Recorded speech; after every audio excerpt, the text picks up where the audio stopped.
And in this segment, we are going to talk about arriving at the Capitol and what we observed and experienced at the Capitol itself. And I'm going to sneeze in a second here. Let's start this segment over. Where's your mask? All right, I don't know where that came from. All right, we are going to start again. Came from DC. We're going to start again in 5, 4, 3. In this segment, we are going to talk about when we and the crowd arrived at the Capitol. Now, of course, we weren't the first to arrive. We were more like in the middle. Well, I think we were kind of pretty quick from the march, because we were at the back of the march when we started, so we were ahead of hundreds of thousands of people. That's true, but we were definitely behind maybe 100,000 people too. Yeah, we're behind a good amount of people. I'm going to say we were in the middle. But when we arrived at the Capitol, we want to talk about our experience there, what we observed there, and then some of the things that we learned afterwards.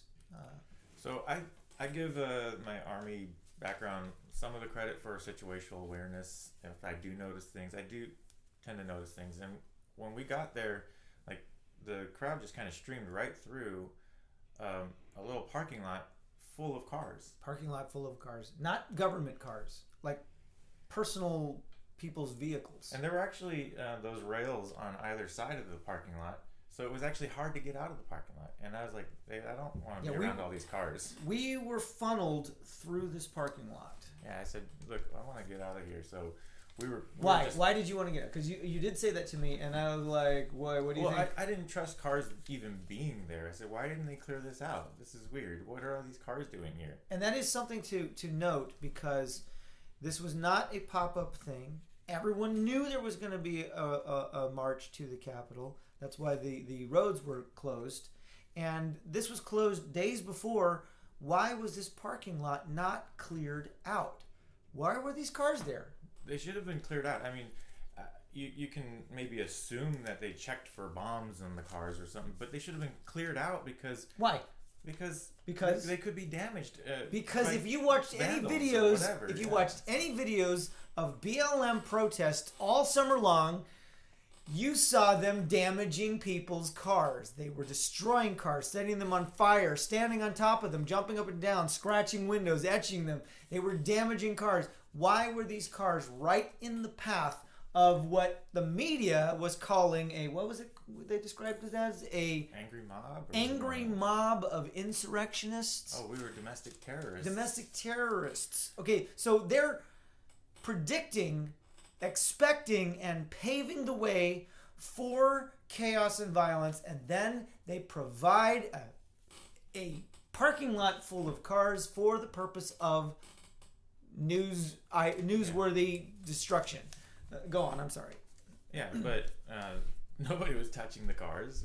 They were staying away from them, but that's not the point. I just didn't want to be around cars because I don't trust it. So I just wanted to get out of there. So we got out of there. If there was a pipe bomb, would that be a good place to hide one?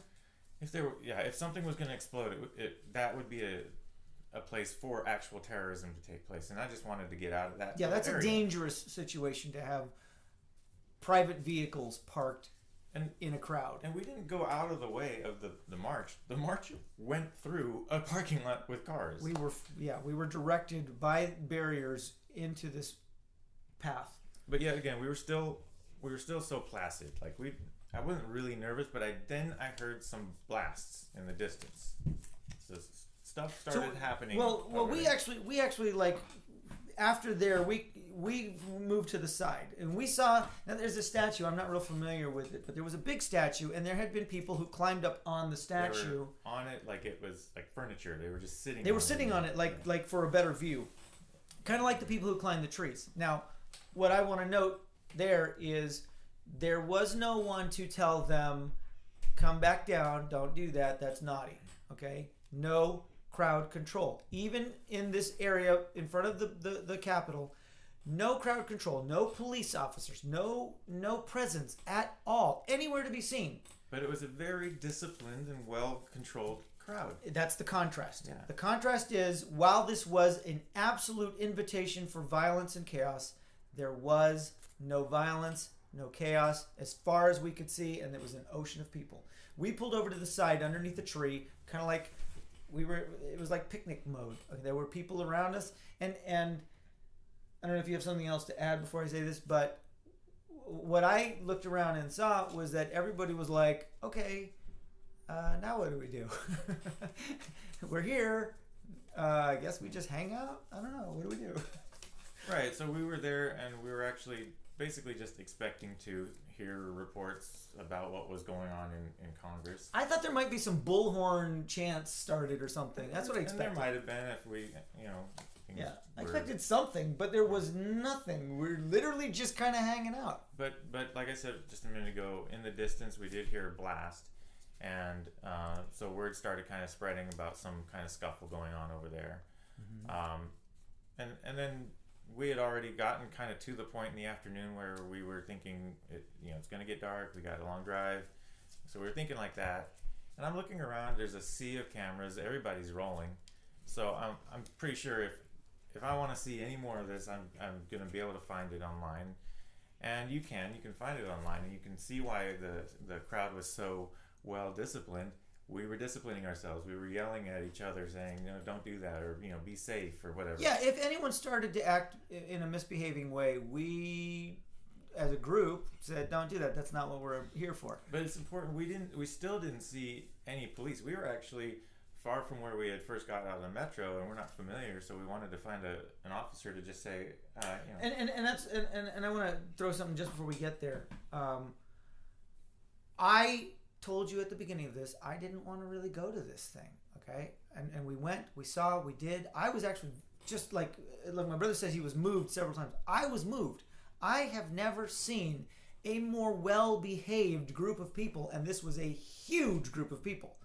But he heard some percussions, and I said, because I'm from New York City, and people do stupid things, and I have heard all summer long people firing fireworks, okay, because they can get away with it.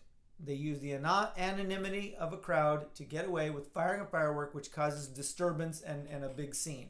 And when I heard the pops and I looked up towards the front of the crowd and saw smoke, I said to my brother, I think some idiot must have brought some fireworks and is now trying to cause problems. Okay? And I said, you know what?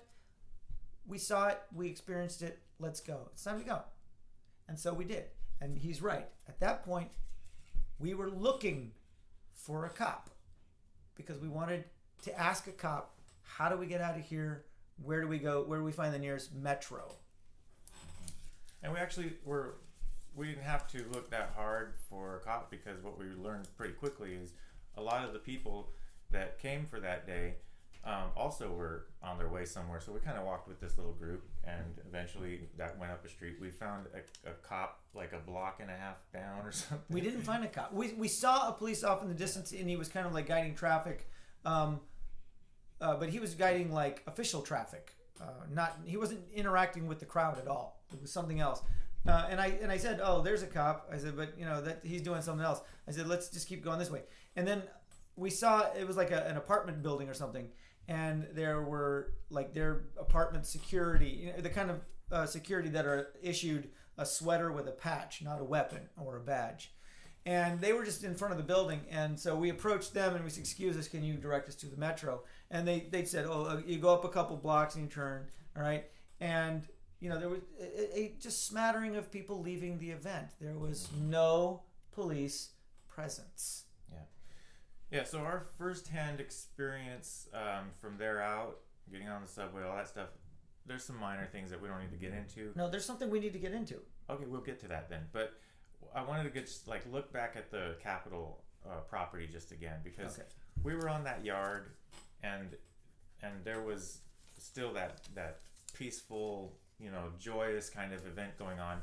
And then we got a little bit closer, and we could see that there was somebody like climbing up on some stuff down there, and then we saw a little bit more of that the tear gas down a little bit further. And that's also what we were kind of, let's get out of here kind of. I think we saw a little bit of that. Are you saying no? Well, all I saw was that there was more smoke in the front, and there were more frequent pops. Okay, so that usually means that troublemakers are trying to start something. We said, let's get away from this. Thinking about that is we've been talking about how there was no police, right? And we just figured, okay, police are going to be coming because of what was going on, right? Like that's what I was kind of thinking. Well, I do want to talk a little bit about our impressions of what probably was going on up there, but first I want to talk about the fact that we did get to the metro line. And what I expected to see at the metro was not there.